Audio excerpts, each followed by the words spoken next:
सीता जी ने बनाया भोजन पर खाने कोई नहीं आया। जानिए इसके बारे में। लंकापति रावण के वध के बाद जब अयोध्यापति प्रभु श्री राम की कीर्ति दूर दूर तक फैल रही थी तो वह मर्यादा पुरुषोत्तम कहलाने लगे। तब एक दिन महादेव शिव की इच्छा भी मर्यादा पुरुषोत्तम श्री राम से मिलने की हुई। पार्वती जी को संग लेकर महादेव कैलाश पर्वत से उतरकर अयोध्या नगरी रास्ते पर चल पड़े।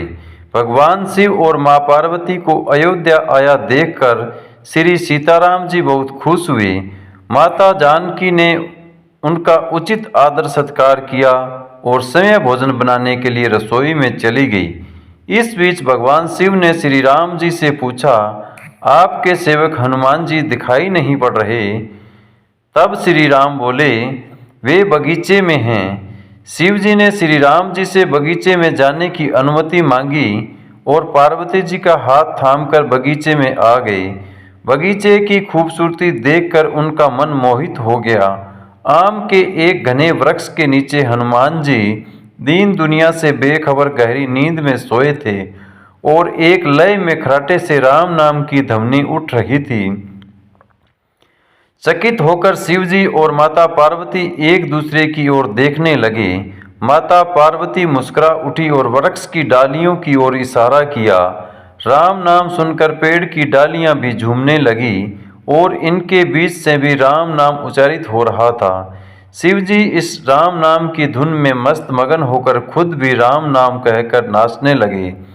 माता पार्वती जी ने भी अपने पति का अनुसरण किया और अपने कोमल पांव थिरकाने लगी।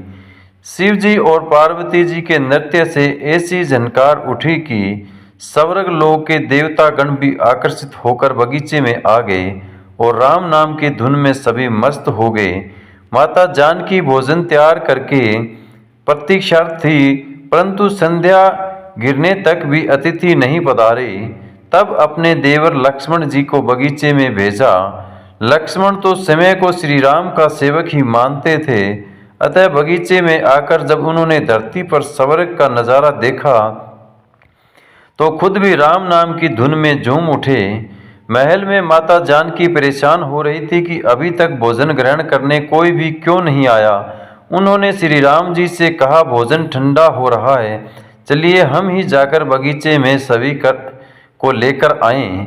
जब सीताराम जी बगीचे में गए तो वहां राम नाम की धूम मची हुई थी।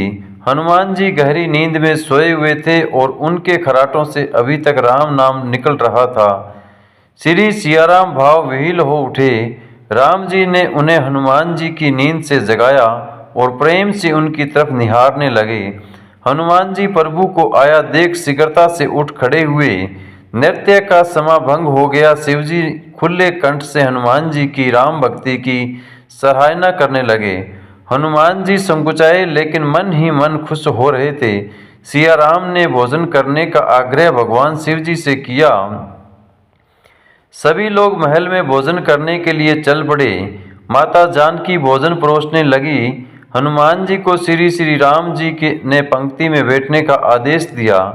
हनुमान जी बैठ तो गए, परंतु आदत ऐसी थी कि राम जी के भोजन करने के उपरांत ही सभी लोग भोजन करते थे।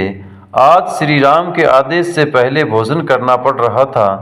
माता जानकी हनुमान जी को भोजन परोसती जा रही थी, पर हनुमान का पेट ही नहीं भर रहा था। सीता जी कुछ समय तक तो उन्हें भोजन परोसती रही, फिर समझ गई इस तरह से तो हनुमान जी का पेट नहीं भरेगा।